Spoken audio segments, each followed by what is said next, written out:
Today is Monday, August 10th, 2020. My name is Jackie Pelota, and I am here interviewing Bianca Quiñones for the Voces Oral History Center at the University of Texas at Austin.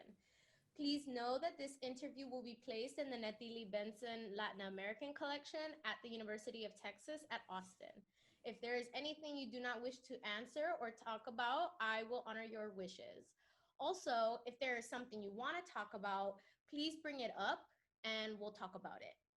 Because we're not conducting this interview in person, I need to record you consenting.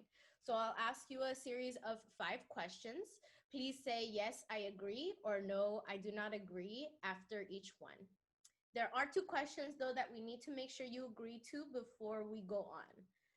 Voces wishes to archive your interview along with any other photographs and other documentation at the Benson Library at UT Austin. We will retain copyright of the interview and any other materials you donate to Voces. Do you give Voces consent to archive your interview and your materials at the Benson Library? Yes. Do you grant Voces copyright over the interview and any material you provide? Yes. Do you agree to allow us to post this interview on the internet where it may be viewed by people around the world? Yes. Thank you. So we have questions in the pre-interview form that we already filled out via the online survey. We use that information from the pre-interview form to help in research. The entire form is kept in a secure Voces server. Before we send it to the Benson, we would have stripped out any contact information for yourself or family members. So that will not be part of your public file. Your public file will only be accessible at the Benson Library.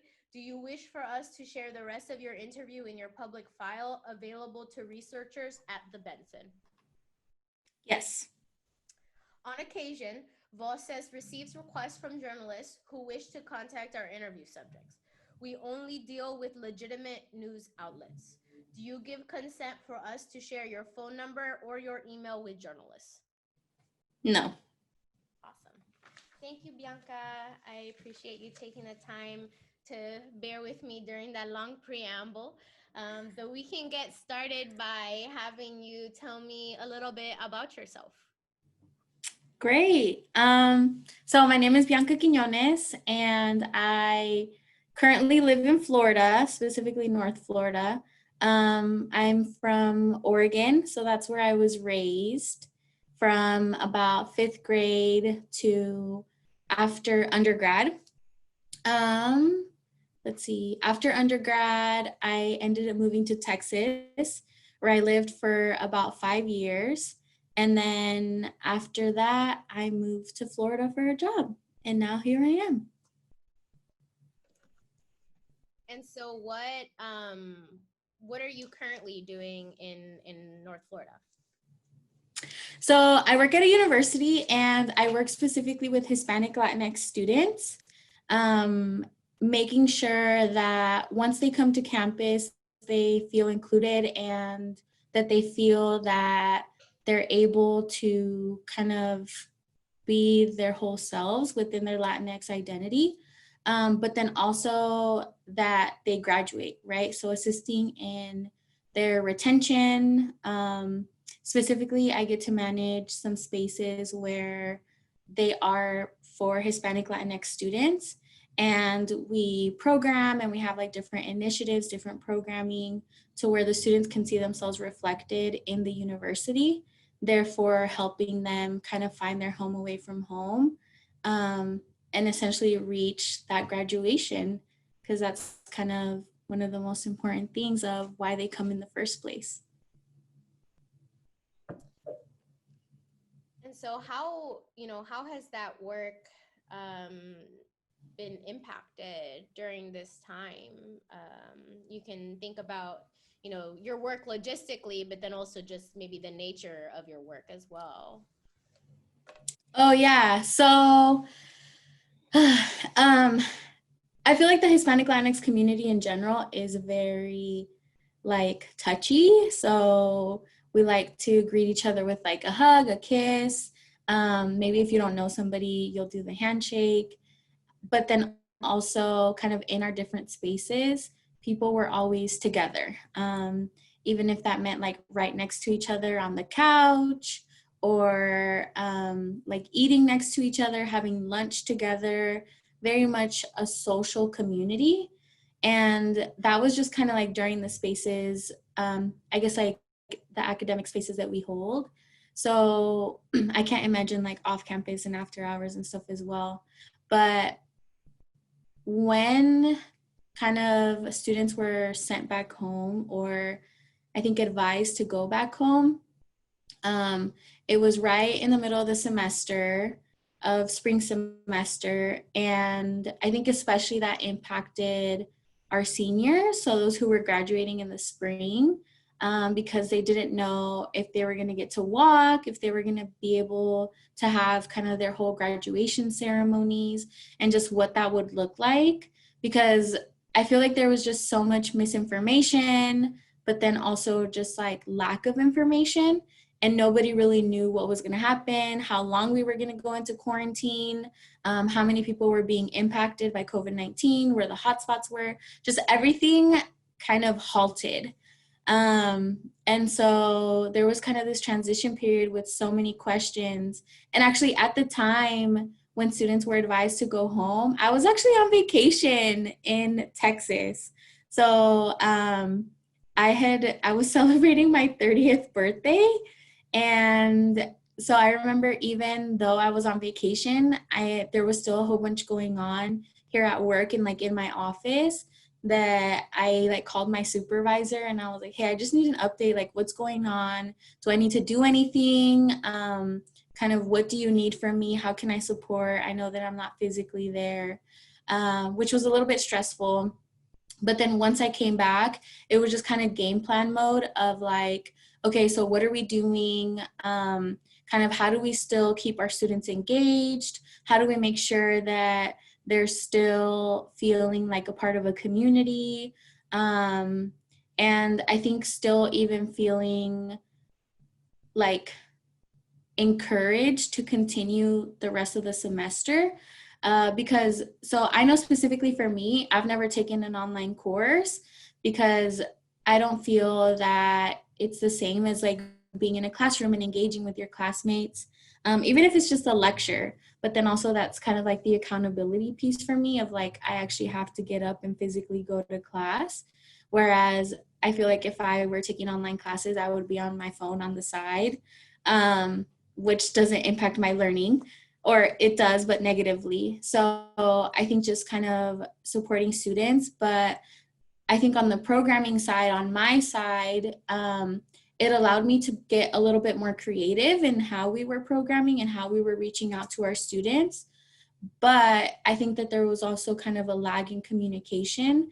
I think that students, kind of when they switched, they were just focusing on academics or like social connections, and not really kind of like our programmatic areas, to where we were still trying to support them in terms of like finding jobs, hosting like a graduation ceremony, getting opinions from them on what they wanted. At the time, there was also a Netflix show that had just come out. And so just kind of like we were trying to guide discussions around it.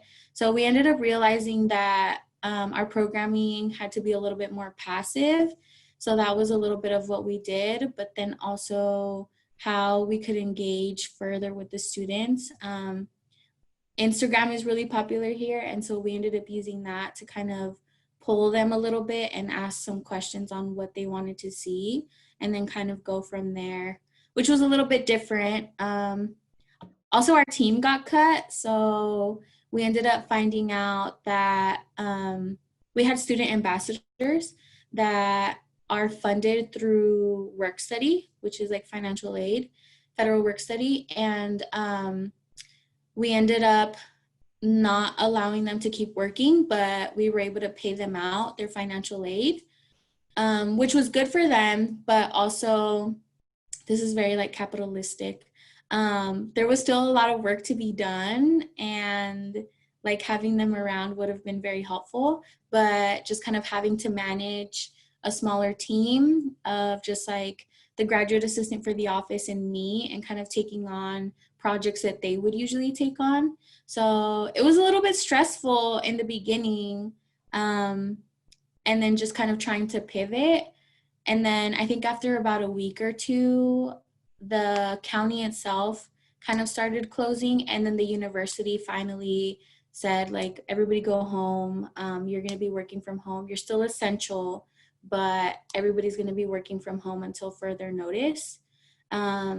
Additionally, I think there was this point of like, you have to stay close to campus.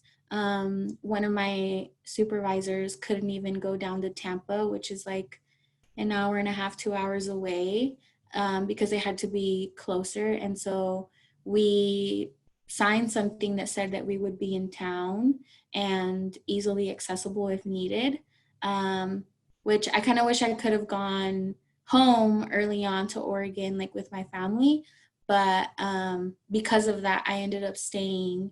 And I like live alone, and my fish had recently died. So I was like seriously on my own for, I think, from like March to late May. So April, like a month and a half, which was then kind of a roller coaster of, I think, like emotions, but then also of like, I don't know, quarantine feelings. The first couple of weeks was like, okay, this is cool, this is all right. And then it's like, oh man, I can't be here anymore. Like, I need to do something. And then you kind of got used to it, and you're like, all right. So it was a lot of transition for, what has it been, like 6 months now? Yeah, it's a lot. I can't even imagine students. Like, they were having to deal with just kind of their academics, their classes, shifting online, managing that, if they were working or if they lost jobs, and then also their families, moving, having to move either out of where they were or moving back in with family. Yeah, there was a lot. There was a lot going on. Yeah, speaking of some of the concerns you just brought up regarding students, as somebody that is pretty close to the student population, especially the Hispanic Latinx student population, are there any specific stories that stick out to you, that folks shared that really, struck you during this time? So students weren't really like connecting back. So that was a little bit difficult, but around the same time, um, there was a lot happening with like DACA. So that was also like a point of contention as well, because they were supposed to be hearing back from like May to July. And so I know that I kept trying to reach out to students who are involved in a student organization that supports immigrant students, and like undocumented, documented. And I kept kind of like reaching out and not getting anything back. And I think that was a little bit frustrating, just because I was trying to kind of, instead of being reactive, after something had happened, being proactive and trying to figure out and manage like what that would look like and how we would support our students on top of a pandemic if something were to happen with DACA, or I guess like something negative were to happen with DACA.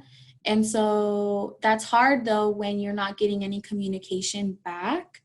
So trying to figure that out. But I know also, I mean, students who were graduating, I think were having some dissonance around like receiving their diploma and what that would look like, when historically it was a time of celebration, not only for them and their families, but like also a time of accomplishment, right? Where it was kind of these things that would happen. So there was like award nights that would happen, from different things that they were involved in, as well as kind of bringing their family on campus and like exploring campus, wearing the cap and the gown, taking the pictures, like walking and then meeting your family after, and just like this whole sense of accomplishment. I know that my heart really broke for them because graduations are like my favoriteest days. I know that graduation, the caps and the gowns, they're not flattering, but they're one of my favorite outfits because of just like the feeling that you get wearing them. And so they were gonna miss out on all of those things, right? And we tried to do the best that we could in terms of still like honoring and celebrating that, but it just wasn't the same. And I think you could feel it on campus as well, because you always feel kind of this liveliness around graduation time, and you just see more people like walking around and people taking pictures in all these key spots. And you didn't really see that. You didn't really see like the glitter and the balloons, the like champagne bottles and all that stuff. It was just a lot more mellow, which is unfortunate because I think especially within our communities, you know, a lot of times they have to fight to be in these spaces. And so then for them to really kind of miss out on that was unfortunate. But I think that the pandemic overall is still impacting students, students within my community, so much so that like we have kind of a key program happening in a couple weeks as school starts for our students. And the students that are assisting in planning it were very adamant about hosting it online for safety, and making sure that people were not being put at risk, and trying to keep everyone as healthy as possible, which I think as somebody who is also feeling pressure from like administration and the state and stuff to kind of program in person, I was very much pushing for like a hybrid model. But after hearing kind of the concerns and how much the students were really trying to be protective of each other, I could understand how they wanted to do it online. And that's, I mean, I like work in a democracy within my office, or try to, and really allowed them to make the decision based on the different concerns that they had. And so we decided to do it online. But even one of the students messaged today and said like, hey, I need to step down from my role. There's been like a death in the family and I need to attend to that. So it's definitely real, and I think it's still impacting. It's still impacting our students now and their frame of mind, and how I think they're moving forward with the year, and even how safe they're trying to be. I think that there's this myth that younger generations are the ones that are like really spreading and hyping up COVID. But I think that really they are like wearing their masks, trying to be socially distant, and really trying to be protective of them and their families. It's just like not showing up.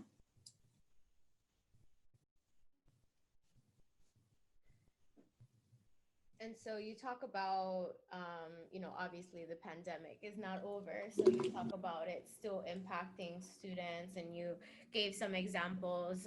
Can you elaborate on that a little bit more, like maybe additional ways that it's impacting students, and then specifically Latinx Hispanic students?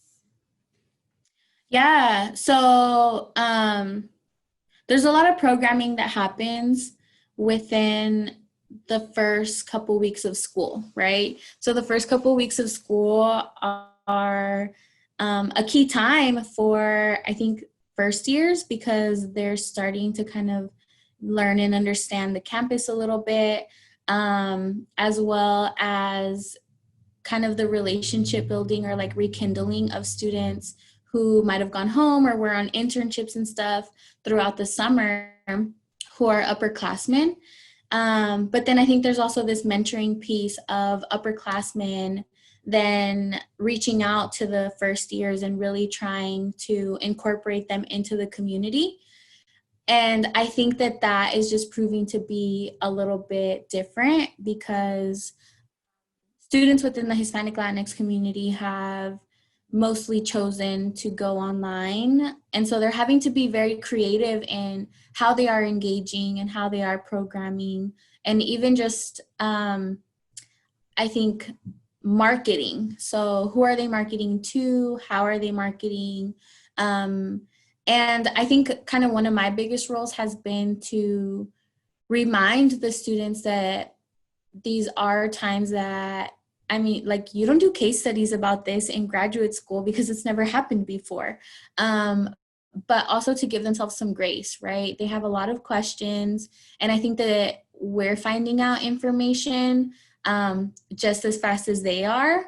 Like, I know that I've been having some conversations with some student leaders, and they're like, well, this is what I heard. And I'm like, I haven't even heard that. So I can't tell you yes or no.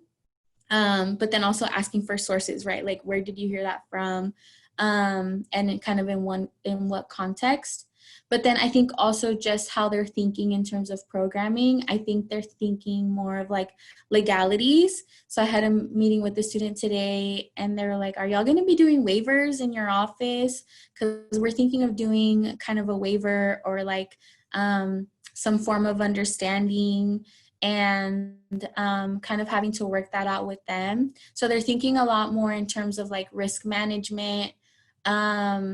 But also, I think that this is also an opportunity to be more inclusive, right? So a lot of times things were very much like in person, which for somebody who's able-bodied, like, you can probably get somewhere a little bit easier than somebody who's not, right? So if you pick a building that doesn't have accessibility, either like ramps, or it's an old building that doesn't have an elevator, etc., then I think usually students weren't really thinking about that. But now having online programming is a little bit more accessible. And so they're really starting to think about, what does it look like to have things not only in person and safely in person, but then also do things hybrid and add an online component?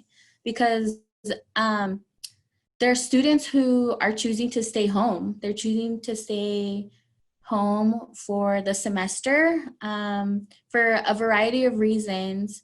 But I know that one of them has been financial. They were like, I don't want to pay rent somewhere when all my classes are going to be online anyways, which totally makes sense. I know I had a student who was saying they're here on a full scholarship, like full ride scholarship. And they were saying that they're thinking of graduating, not this fall 2020, but fall 2021, because they can complete their degree, but then also just to be out of here because they're not getting the full undergraduate experience anyways. I know that there's a student who was studying abroad and had to be brought back home due to COVID and everything. So I think students are starting to think a little bit more broadly. And I hope it kind of opens up their eyes to what a collegiate experience can be and all the differences. But I'm hoping that one of the biggest things is that the community still stays like united and is able to be resilient from this, so that when we are finally able to like come back on campus and everybody be here and stuff, they're able to keep some of the components that they learned and are able to be a little bit more savvy when it comes to being a little bit more accessible to those who might not usually be able to attend things or be a part of things due to various reasons. So yeah, I think it's continuing to impact in various ways for various people. But I think how it shows up depends on each individual's like story and kind of their circumstances. And I guess for the purposes of context as well, can you share a little bit more about,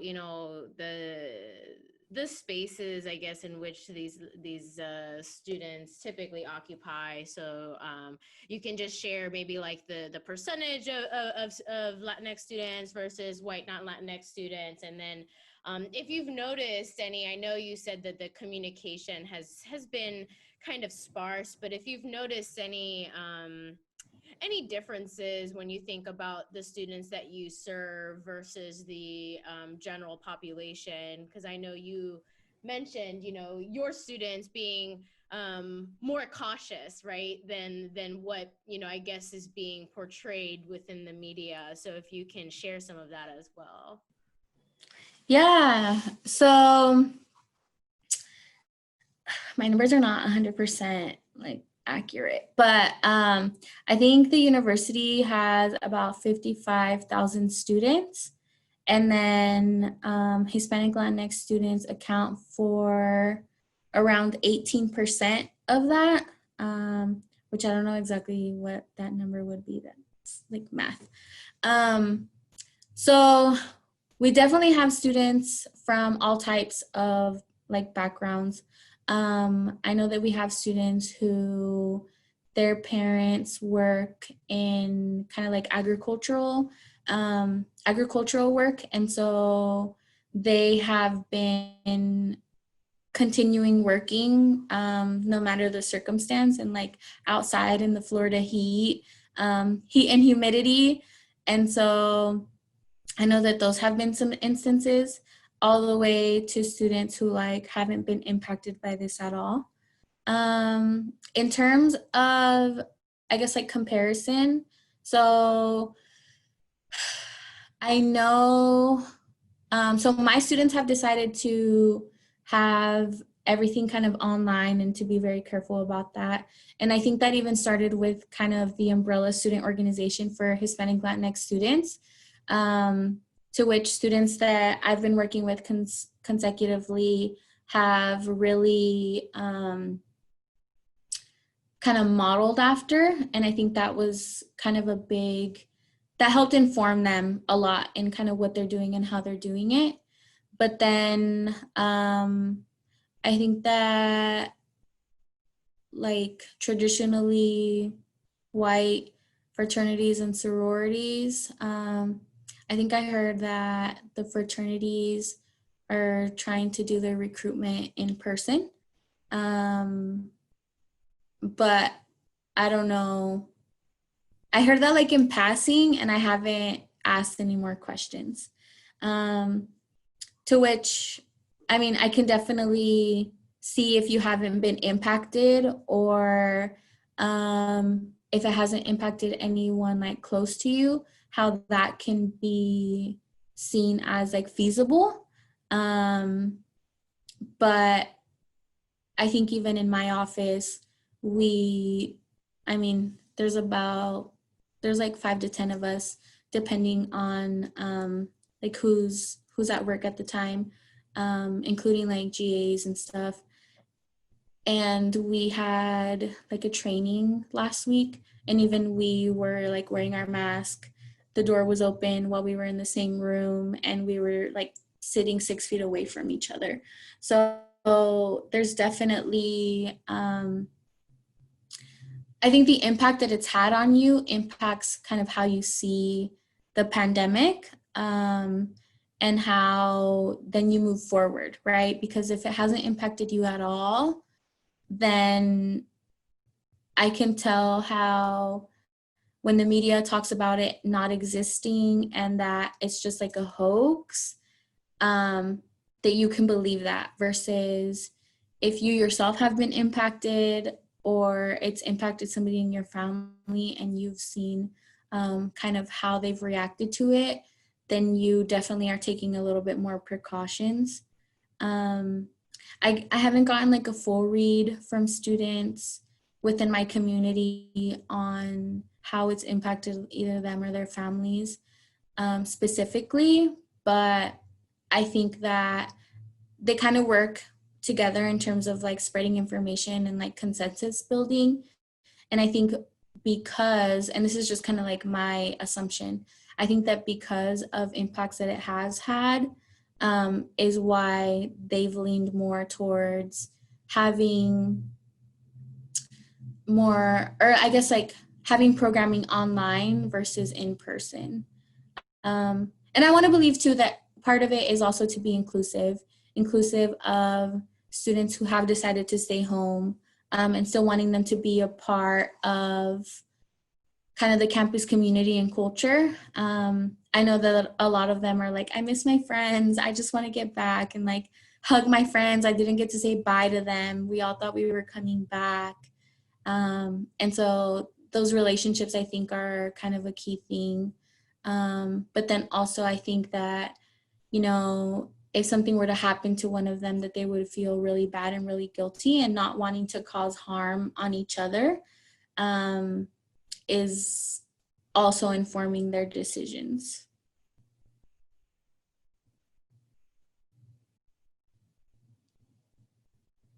And so I want to go back to something you had mentioned about working kind of in a democracy, but then also hearing, you know, getting pressure from folks. And so, you know, if you can speak more to the way in which your office or administration or, you know, working within a university system, sometimes you talked about it getting pressure from the state. So how has that impacted you, and you know, how do you feel about what, you know, has been shared? Yeah. So I think within like my purview, right, with my students, I really try to encourage them to have a voice, and I really try to work with them collaboratively. I think that there is power in them feeling like they can fully express themselves, but also that their voice has room at the table, that I want to know what they're thinking and what they're considering, but then also that I'm not the know-all be-all because I'm like the quote-unquote grown-up, right? And because I might have like these degrees or this knowledge, whatever, that we're here to work as a team, and that what we decide together as a team is what we're gonna do. So I also see myself very much like as an advisor, to where I'm gonna advise and I'm gonna give my thoughts and my opinions. And I'm also like, do no harm, right? So I'm not trying to just do something because I'm being told. I want to also make sure that our students are safe. And so thinking a little bit creatively of like how we could kind of do a hybrid model of having students like here, but maybe in groups of 10, and then having them social distance in that area, and then using kind of technology to work stuff. But, you know, my students, they had a list of like pros and cons, and there was deep discussion. And through the discussion, then what we ended up deciding was to do it online, which then I was okay with, right? Because we had done our due diligence to really figure out what would be best.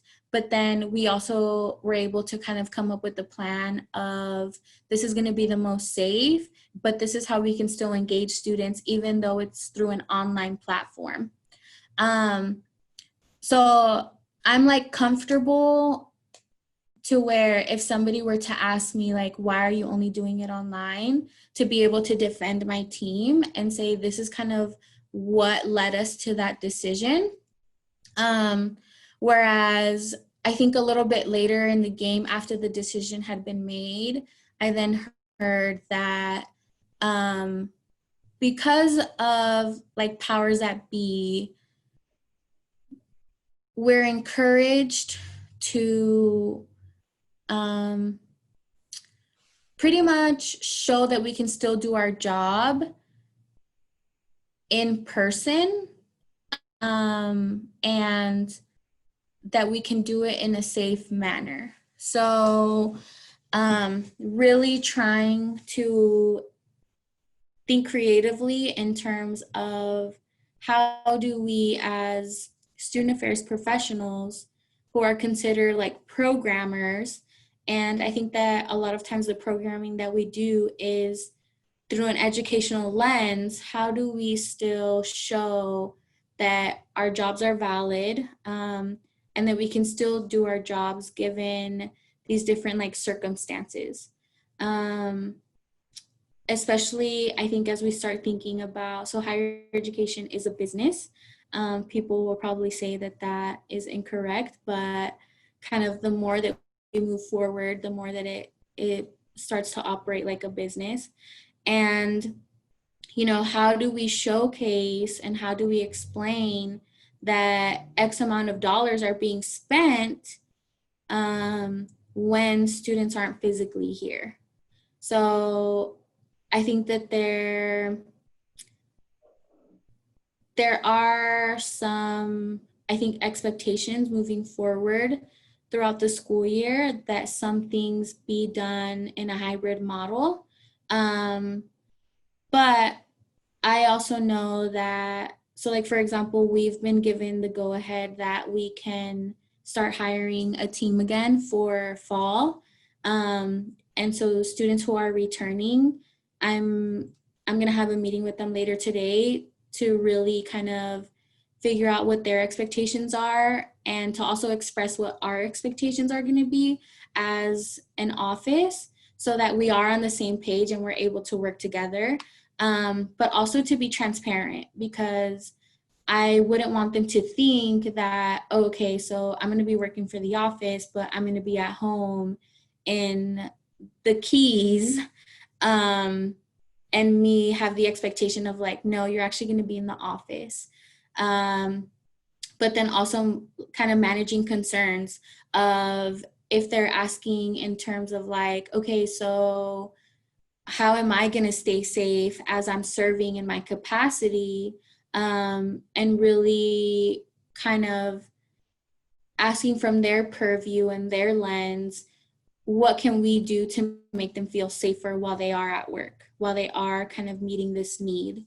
And so I think that for me, I think like within my identities of being a woman of color, being able to have those conversations with my students and really give them a seat at the table is important for me, because if they can build their voice here and like in what I consider and hope to provide a safe space, then I hope that they can later feel comfortable enough and empowered enough to then speak up in other spaces to where they might not have as much maybe like power or support. They're able to kind of bring up things, ideas, thoughts, beliefs, experiences, their lens, how they view things, to the table and feel confident enough that their voice does matter.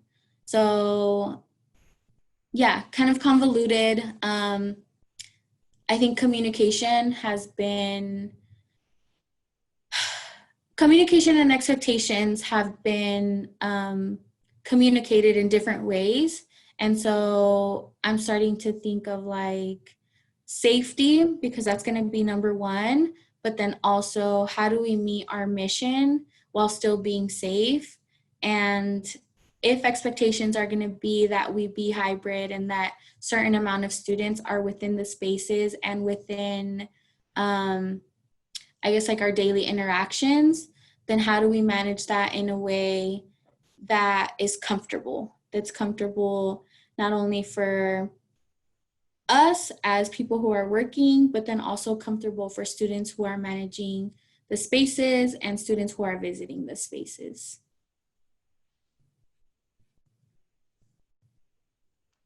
And you mentioned something about, potential financial implications, either, soon or in the future. And so, during this time or now, has there been any discussion on, the short term or long term financial ramifications, kind of thinking about, um, as you mentioned, higher ed is a business, so there might be a loss, considering maybe people are not on campus, spending money in housing. So has there been discussion within your unit on, short-term or long-term cuts? Yeah, so I think just higher ed as a whole.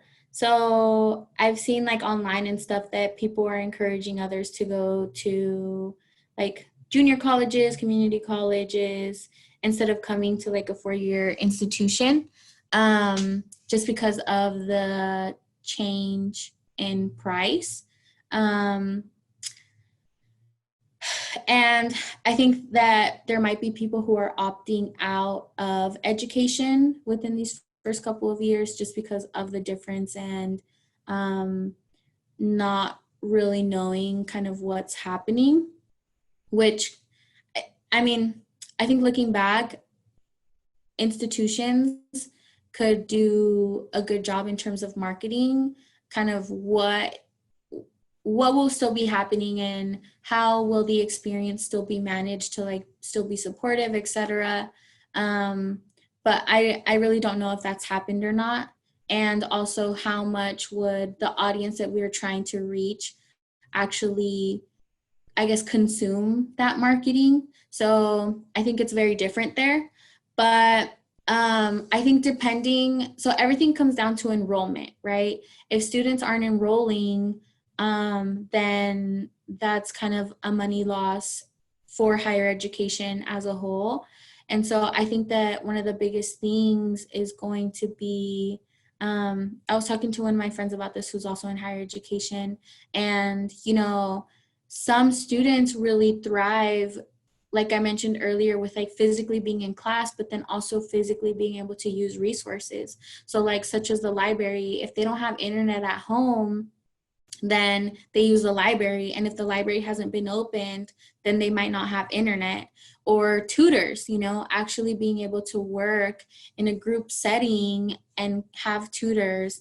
I know that I'm very much like a visual learner. And so like having somebody next to me kind of walk through, especially math, walk through a math problem and explain it to me and say like, this is where this goes, and like kind of do all of that.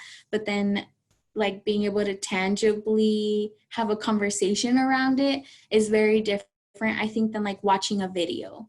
And so I think that those students, they might not be able to come back because they didn't have a good semester last semester, or just even if they went home to families, or I guess like home situations that aren't very healthy and that school is kind of their saving grace, then I don't know if those students are coming back. So I think that there's a lot of things at play that maybe we weren't considering as higher ed professionals that then are going to impact the enrollment, how many students have kind of re-enrolled and are ready to come into fall term versus those who left, which actually would be like a really interesting study, like especially for first years, right? Like, were you successful in your first year on campus? And if so, why didn't you come back? Like, I would be very interested to find out why, especially like first gen. That was their first spring semester. And so how did that impact their first spring semester? Anyways, but if students are not enrolling at the same numbers, then that's going to impact like the bottom dollar at the end of the day. I think also in terms of social distancing, I don't know how housing is working, but if what they're doing is, let's say, like one person per room instead of before where they would have maybe like 4 in a quad, then that's going to be very different as well in terms of how much money is being brought in. I can think of like football. So NCAA, like that is a huge money maker. And a lot of times those are auxiliaries, right? So their money kind of goes back into their own pockets. But if people aren't buying tickets to go to the game, if there's kind of like a ticket sales loss because people don't even know if they would be able to get in, which causes people, I mean, you're going to have to get creative, right? But and there's still opportunity, but I think it's not going to be at the same level. Also, I'm thinking of the community. So like game days are huge, to where people come in from off campus, people come in from all over the state, from even other states, and they end up buying stuff at the local Publix. They end up buying things from the local Walmart, the local restaurants. And so that's a huge infusion of money into the county every other weekend. And so there might be small businesses that are being impacted by that as well. If there's no football season, then there's not going to be an increased sale in hamburger patties, etc., whatever's needed for a tailgate, or even like the hotels. And so how is that going to impact their businesses as well? I don't know. I think money is the root, right? Money is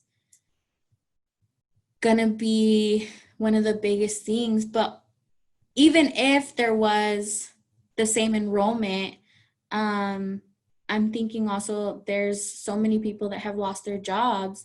And so is there going to be a need for people to change their financial aid status? And then how is that going to impact their availability to come to school? And kind of like the loans and grants, work studies, etc., that they were able to receive originally, because, you know, they take into equation like how much they think that your family can contribute. And so if that's drastically changed, but there's no more like money in the pot, then does that impact as well? So I don't know, it's all interconnected, but I think that we might see the impact in the next couple of years. But I also know that, just like through a higher ed finance class that I took, that the state, in most states, has been giving like less and less money to higher education.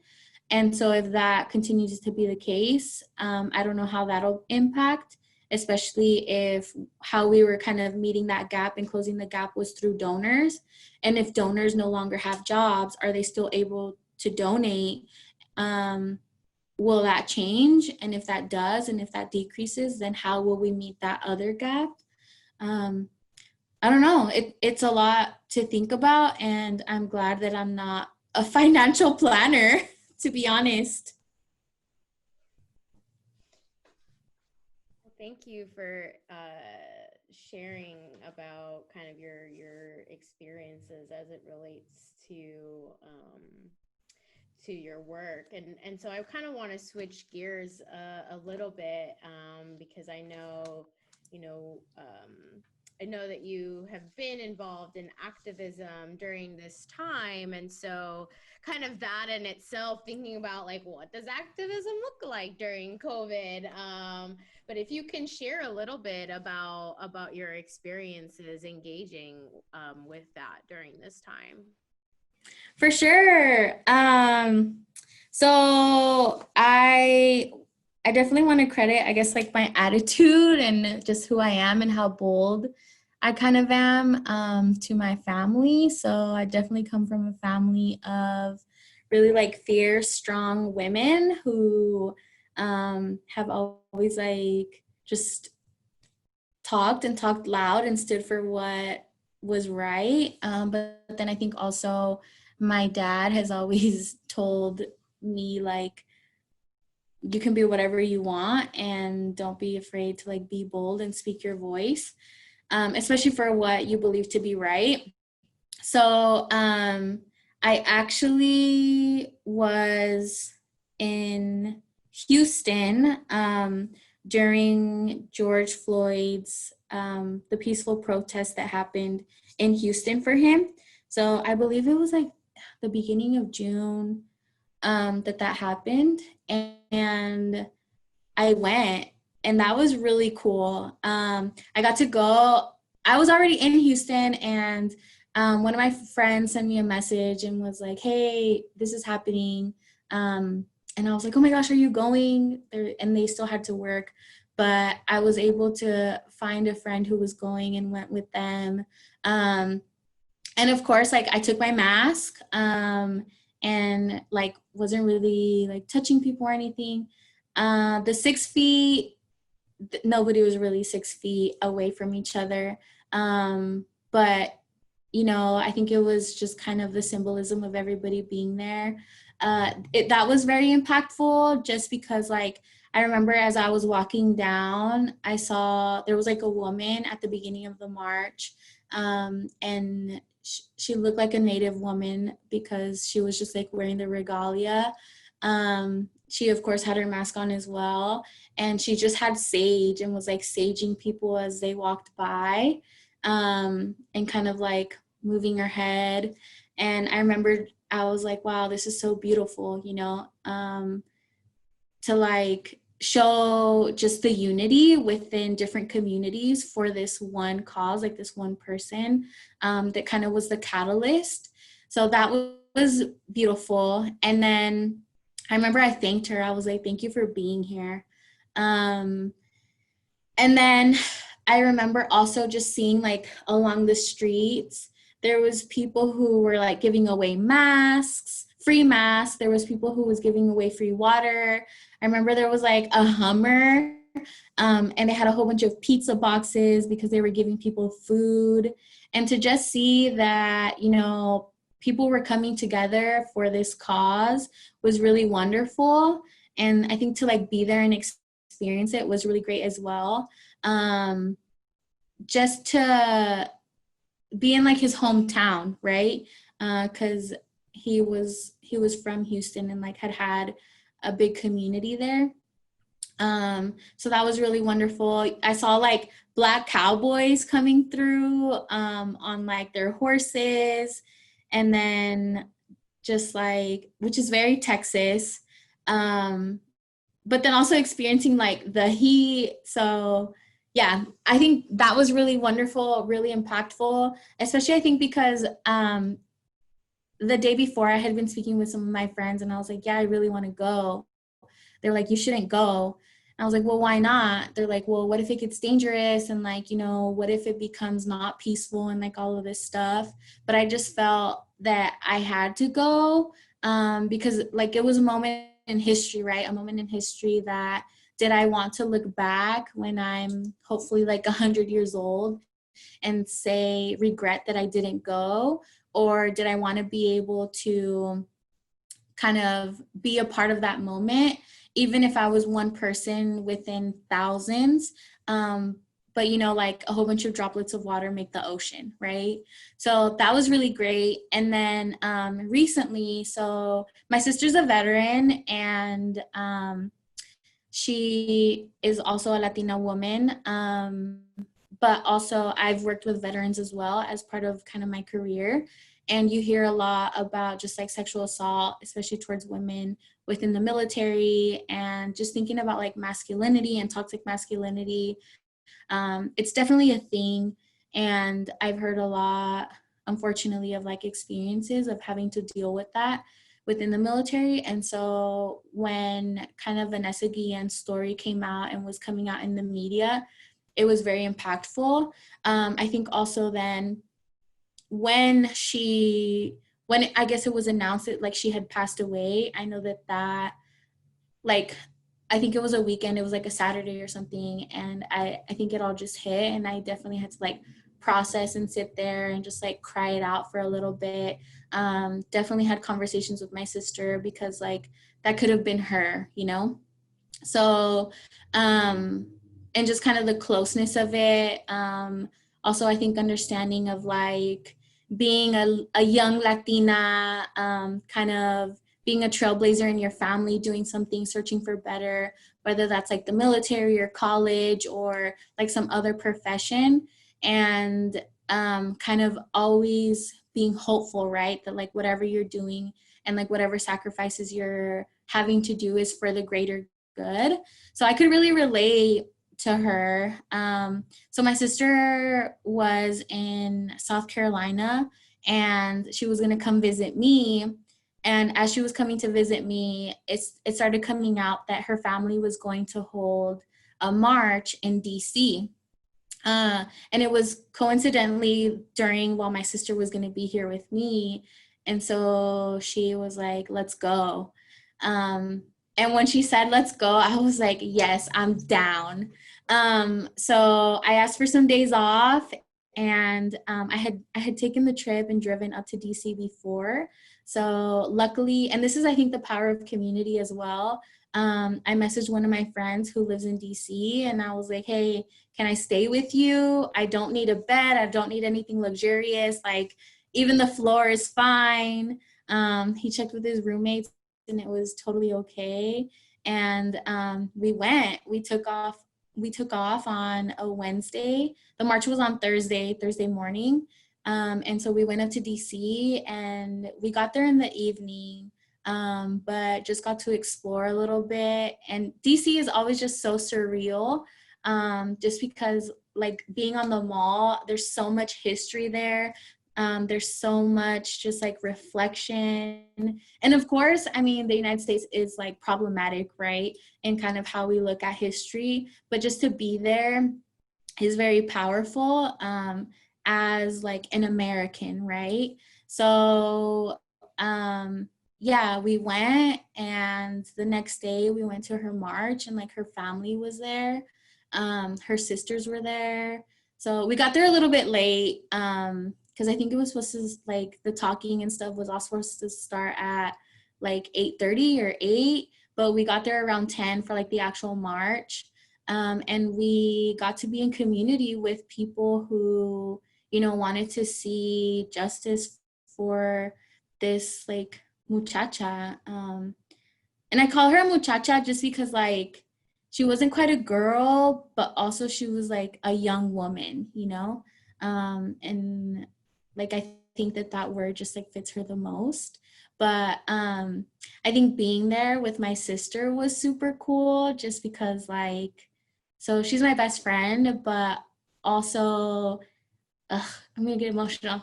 I think if anything like that would have ever happened to her while she was in the military, like, my family and I would have been just like as upset as her family, right? Especially like how she was murdered. And so just like for us to both go there, but then so my dad is also very like, why are y'all protesting, da da da, even though he's like a veteran and stuff, but problematic anyways. And so we didn't tell my parents that we were going. We kept it a secret because we knew that if we told them, they would be like, no, y'all shouldn't go, it's going to be dangerous, blah blah blah.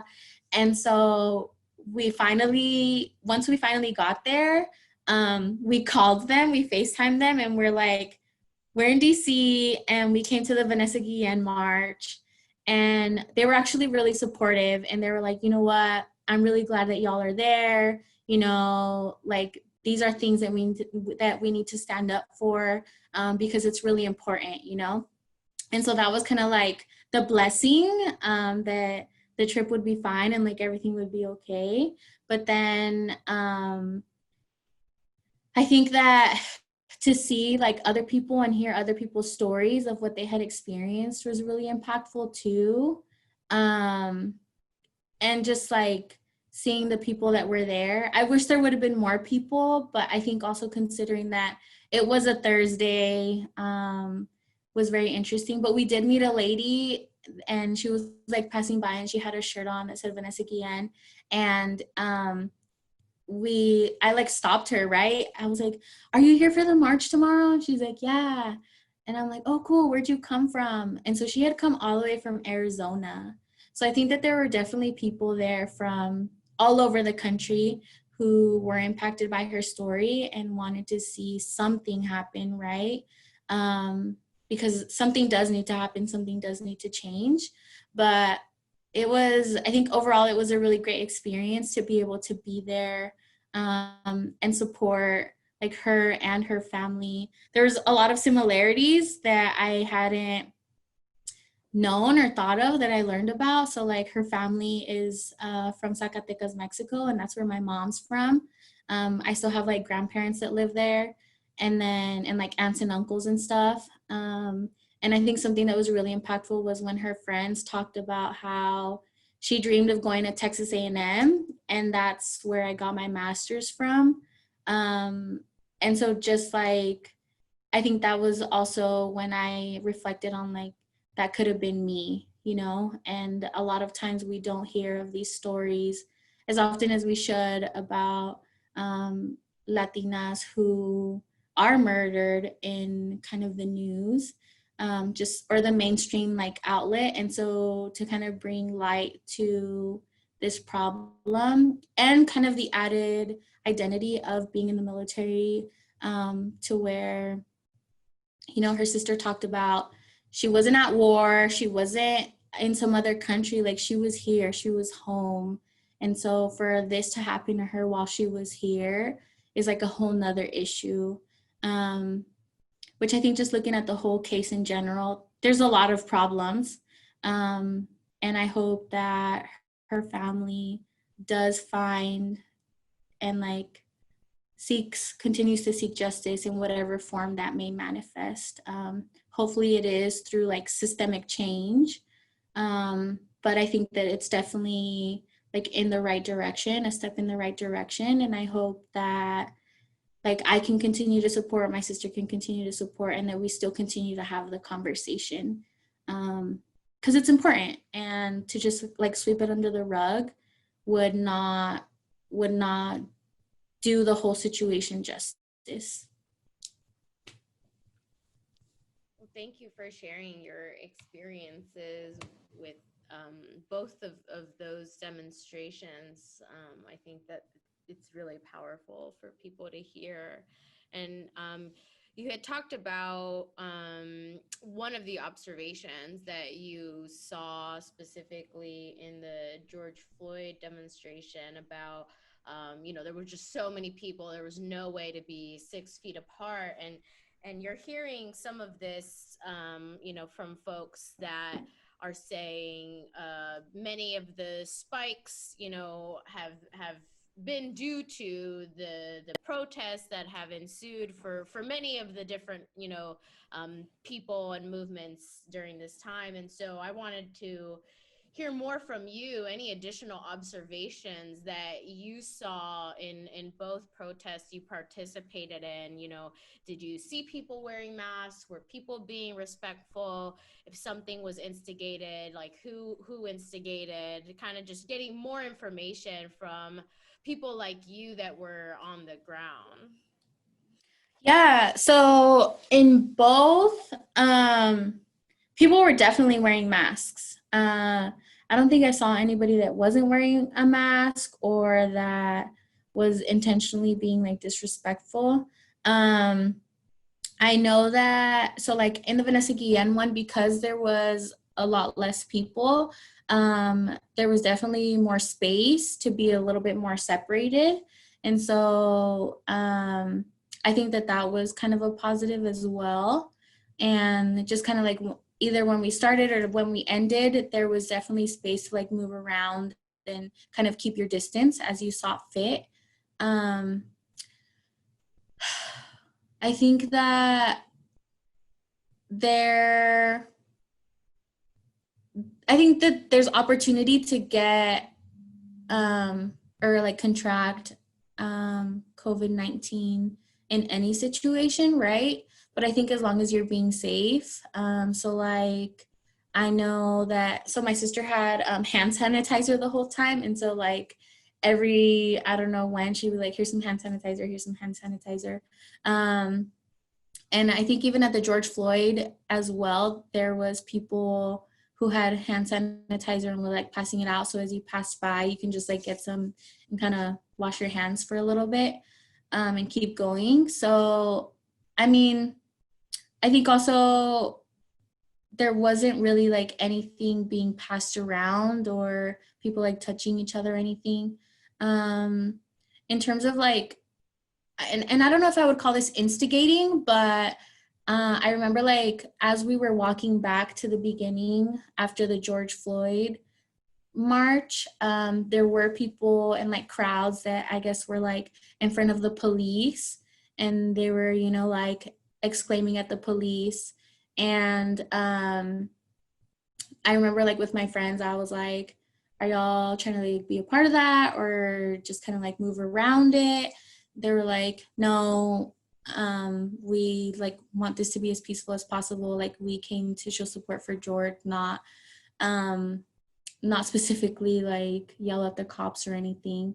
But I think at the time too, there was a lot of just like scary news and media outlet coverage over like what the police were doing in terms of essentially like running people over, beating them, like throwing stuff at them, like tear gas and all this stuff.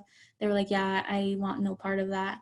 So I think we were very careful in that sense. I don't know if there ended up anything happening at that march in terms of like police brutality, but they seem, yeah, both from my experience were very positive. And I think also just even very intersectional, right? So like, I think a lot of times that people might think, oh, George Floyd, like that's a Black problem, and like Vanessa Guillen, that's a Mexican or Latinx problem, but really it's not. It's everybody's problem. Like this shouldn't be happening at all, period. And so to see people from all different kinds of backgrounds, experiences, I think is very powerful. Because if it can happen to one person, what's going to keep it from happening to others? Well, I want to definitely be respectful of your time, and so I'll end with one more question to see if there's anything else that you'd like to share with me about your experiences with COVID-19 during this, or the pandemic kind of during this time, that I've not asked about yet.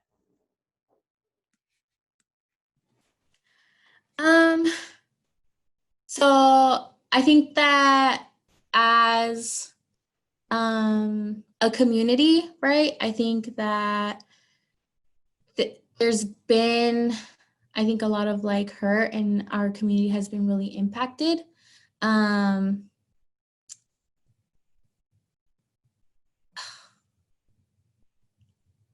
have a meeting at 4, but I could share with you how the experience of a funeral. But would we be able to do that at a different time? Yeah, we can do another recording, and we can have Andres kind of Andres does all the magic on the back end, and I just help with the interviews. And so yeah, we can set up a time and we can do that. Okay. Yeah, thank you, Bianca. I really appreciate it. I'll be in touch, okay? Okay, you're welcome. Sorry to cut this off really so weird. Good. Don't worry about it. But okay, cool. So just send me a calendar invite, and then we can go from there. Is that cool? Yeah, perfect. Okay, awesome. Thank you. I'm so sorry. No, you're so good. Have a good one. Thanks. Bye.